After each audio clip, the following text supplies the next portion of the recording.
Il faut vraiment qu'on parle des 2 premiers épisodes de Cat Size qui, pour moi, ont été assez pénibles à regarder, je dois vous l'avouer. Alors, je vous entends, oui, ne vous inquiétez pas, je sais que ce n'est pas un live action de l'animé, et bien quelque chose à part avec, qu'ils ont plutôt appelé un prémisse à la création de Cat Size, que la série a plus ou moins été validée par l'auteur du manga. Mais moi, en tant que fan, il y a des choses qui m'ont dérangée. Alors, qu'on soit clair, je ne remets pas en cause le travail qui est effectué sur la série, que ce soit aussi bien au niveau des choix scénaristiques, du travail effectué, des lieux et des actrices. Ce n'est pas du tout ça. C'est que moi, il y a des petits points en tant que fan de l'animé, et très nostalgique et très attachée, qui m'ont un petit peu dérangée, et il faut vraiment que je vous en parle. Alors, que le Cat Size soit pas là, c'est un prémisse, ça me dérange pas, et honnêtement, je pense que le fait que Scylla sort avec un jeune homme qui est gérant d'un bar et qui achète un appart qui veut acheter un appart avec elle, qui je pense se situe dans le local où se trouve le bar, ça nous annonce la couleur. Je pense que à l'épisode 8, nous aurons notre bar Cat Size qui se trouvera là grâce à ce monsieur. Donc, je comprends pourquoi Scylla sort avec ce monsieur, même si au début, sans que je sache que c'était des prémices, je me suis dit, ok, quel est l'intérêt de l'avoir mis en couple? Maintenant, je pense savoir pourquoi. Deuxième point qui, du coup, grâce à ça, je me dis, ok, Tam n'est pas sûre d'elle, prend des escaliers alors que Cat Size n'aurait jamais pris les escaliers, hésite à gravir la tour Eiffel. Ok, si c'est des prémices, que c'est les premières fois, c'est normal qu'on doute, qu'on se pose des questions, que sous le coup du stress, on ne sache pas forcément quoi faire. Je le conçois, je l'entends. Par contre, j'ai un petit peu plus de mal avec le fait qu'elle ne soit pas du tout à l'aise sur la poutrelle, ça se ressent. Pourquoi? Parce qu'ils décrivent quand même le personnage, c'est la copine d'ailleurs de Alex, qui quand la raconte, nous fait plus ou moins comprendre que Tam est assez téméraire et a vécu une vie pendant qu'elle n'était pas avec ses sœurs, assez trépignante. Donc pour moi, ça ne colle pas au fait qu'elle ne soit pas à l'aise sur la poutrelle. Qu'elle hésite à y aller, qu'elle soit pas 100% à l'aise, parce que, bon, ok, d'accord, mais aussi hésitante et chancelante, bof, sachant qu'elle fait de l'escalade, elle doit avoir l'habitude d'avoir des bonnes prises, de circuler sur des terrains un peu escarpés et difficiles. Je pense que là, sur la poutrelle, elle aurait pu être un petit peu plus à l'aise, même si c'est pas 100% dérangeant, mais effectivement, j'aurais préféré la voir un petit peu plus sûre d'elle, et que ça corresponde plus à sa personnalité, qui se dégage même dans la série, où ça a l'air d'être une vraie fonceuse, et qui réfléchit pas, et qui y va, et qui se pose pas de questions. Donc là, la voir chancelante sur la poutrelle, je trouve que ça ne correspondait pas au trait de caractère et comme elle est présentée, même dans la série. Voilà, bon, pas rédhibitoire, mais un peu dérangeant. Après, point qui m'a dérangé, c'est le fait que ce soit Alex en fait qui vole la toile et pas Scylla, parce qu'en fin de compte là j'avais vraiment dans les attitudes, la façon de faire, de procéder, vraiment l'impression de me retrouver face au personnage de Scylla alors que c'était Alex, et je ne vois pas comment Alex va pouvoir, parce qu'on le sait, c'est un personnage qui est très intelligent, assez fonceuse aussi, pouvoir prendre le rôle qu'elle est censée avoir au début de l'animé, c'est-à-dire et qu'elle a même, d'ailleurs je dirais dans le deuxième épisode, de diversion et de soutien, alors que dans le premier épisode, c'est elle qui est au cœur de l'action, parce que si elle n'avait pas fait ce qu'elle fait, il n'y aurait pas la suite de la série Cat Size, parce que c'est cette toile-là qui déclenche, et que tout simplement Tam a été incapable de la voler. Et souvent dans l'animé, quand Tam ne réussit pas, c'est Scylla qui s'y colle et qui réussit, souvent en étant costumée, en sortant du costume et en se retrouvant juste au corps, comme Alex l'a fait dans ce premier épisode qui cache la toile, et elles vont la récupérer plus tard. Donc ça m'a dérangée. En soi, pour le cheminement de la série, ce n'est pas dérangeant, mais quand on connaît bien les personnages, moi, ça m'a un petit peu fait grincer des dents de me retrouver dans cette situation-là avec ce personnage-là. Je vais essayer d'être aussi brève, histoire de ne pas faire une vidéo trop longue.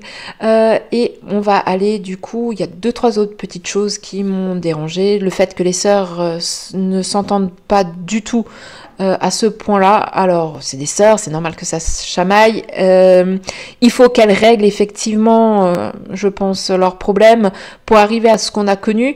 Mais je trouve que c'est vraiment très virulent entre les sœurs là. Alors après, j'ai pas de sœurs, donc je ne sais pas. Voilà.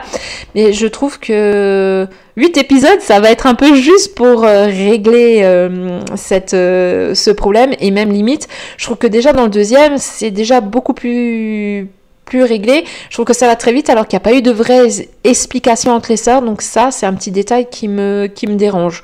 Soit il va falloir vraiment qu'on nous montre pourquoi tout d'un coup elles s'entendent et pourquoi elles arrivent à travailler en osmose, alors qu'un épisode avant, elles étaient limite à couteau tiré et qu'elles n'étaient pas capables de rester plus de 10 minutes dans la même pièce. Donc ça m'a dérangé. Et le fait aussi que on a l'impression que... Alors, on sait, Tam, dans l'animé, souvent donne les infos et dit on y va. Si la tempère, il lui dit attends, on met une stratégie en place. Là, ça a été quand même un petit peu le cas. Sur ces traits-là, elles se rejoignent, mais souvent, quand Tam doute d'elle en intervention, c'est Scylla qui la rebooste et qui lui permet de faire son casse. Là, dans l'épisode 2, on se retrouve dans la situation inverse, où c'est Tam qui pousse Scylla à y aller, à reprendre confiance. Voilà, donc ce petit rapport de force différent n'est pas dérangeant pour la série, mais moi m'a un petit peu interpellée et un peu fait grincer des dents, parce que j'ai retrouvé les personnages dans des situations complètement inverses de ce que j'ai l'habitude de les voir, et que je trouve difficile de renverser les situations en 8 épisodes pour arriver à ce qu'on connaît. Mais voilà, on n'est toujours pas sur un gros red flag. On va aller maintenant sur le gros red flag. Pour moi, c'est Quentin. Alors pourtant, c'est un personnage que j'apprécie énormément dans l'animé. Alors on est d'accord, il passe un petit peu pour l'idiot de service, il fait l'autruche, il sait pas exprimer ses sentiments et tout. Voilà, il est décrit comme ça dans l'animé, et je conçois parfaitement qu'il ne soit pas pareil dans la série. Je l'entends, les mœurs ont évolué aussi, on n'est plus dans les mêmes années. Des années 80-90, on parlait de sentiments différemment que dans les années 2024. Ok. Mais il est en couple avec quelqu'un. Voilà, pas dérangeant, il a refait sa vie, c'est normal, on évolue et tout. Mais la relation du coup entre lui et la policière, il aime déjà pas à se faire marcher sur les pieds dans ce domaine-là. Dans l'animé, il y a des scènes anthologiques là-dessus. Mais là, je me dis que s'ils sont en couple, ça va rendre encore cette situation plus tard, parce qu'on le sait, à moins qu'ils ont décidé de prendre un contre-pied total, mais techniquement... Quentin finit par demander sa main à Tam, et ils sont ensemble et ils vont se marier. Là, je pense que ça va être très compliqué d'amener cette situation-là avec cette petite amie flic qui c'est déjà tendu au travail, ils doivent travailler ensemble, et je pense que vu comme elle réagit quand elle croise Tam, qui râle et qui a son caractère de cochon comme elle peut l'avoir quand elle dans l'animé aussi, voilà, par rapport à la voiture de police. Quand on voit l'intervention musclée que fait la petite amie de Quentin, je pense que ça va être très compliqué pour la suite. Voilà, donc ça va amener des tensions qui n'existent pas forcément, donc je me demande comment ils vont réussir à résoudre ceci. Mais c'est pas mon gros red flag. Mon gros red flag, je vais vous dire ce que c'est. Alors vous allez peut-être trouver ça super ridicule, mais moi, ce qui m'a fait douter, j'ai mis pause à ce moment-là et je me suis quand même interrogée, est-ce que je regarde la suite ou pas? C'est le « Et madame ?» quand il la suit dans les escaliers et qu'elle monte sur la tour Eiffel et qu'il l'interpelle « Et madame ?» Franchement, moi, ça m'a posé un problème. Mais un gros problème. Alors, je m'explique, tout simplement, au début de l'animé, il ne sait pas que Katsai, c'est une femme. Donc vous allez me dire, oui, mais on n'est pas dans 4 size. Oui, mais vous allez me dire, alors je veux bien qu'on l'entende, hein, comme je l'ai dit, il passe un petit peu pour l'idiot, un petit peu autruche dans l'animé, mais là, vu comme les personnages sont un peu discrets, on a l'impression qu'il est quand même un petit peu moins dans ce mood, on va dire. Vous allez dire qu'il est rentré dans la police. Tout simplement parce qu'il croyait Tam sur le fait que les œuvres ont été volées. Il s'est spécialisé dans les œuvres d'art pour retrouver ses œuvres. On est sur le vol du premier tableau de la collection du père qui permettent aux filles de se dire que effectivement Tam avait raison. Donc vous allez me dire que lui ne va pas du tout faire le rapprochement, qu'il ne va à aucun moment faire le rapprochement, même si elles ne sont pas encore 4 size, que des œuvres sont volées, de leur père sont volées par des femmes, et qu'il ne va pas à un moment donné se poser la question si c'est les filles, une des sœurs au moins, alors peut-être pas forcément Tam, mais au moins une des sœurs. Je trouve ça vraiment très bizarre comme situation. Pourquoi avoir tout de suite mis « et madame » ? Pourquoi pas « et toi, arrête-toi » ? Enfin, pourquoi « et madame » ? Moi, ça m'a bloqué. Hein, ça m'a mis un gros stop. Je me suis dit, mais pourquoi ? Alors oui, bon, on voit que c'est une femme, et dans 4 size, on arrive aussi à voir que c'est une femme. Mais ils le voient pas, enfin, elle joue des ombres et des choses comme ça. Alors vous allez me dire, oui, elle est dans les prémices, elle sait peut-être pas faire. Mais comment on fait passer, cette voleuse femme qui va voler les mêmes toiles que vont continuer à voler après les 4 size au moment où on se pose une question, ah mince, c'est peut-être pas une femme, c'est un homme. Je vois pas, je comprends pas et ça me dérange. Parce que c'est quand même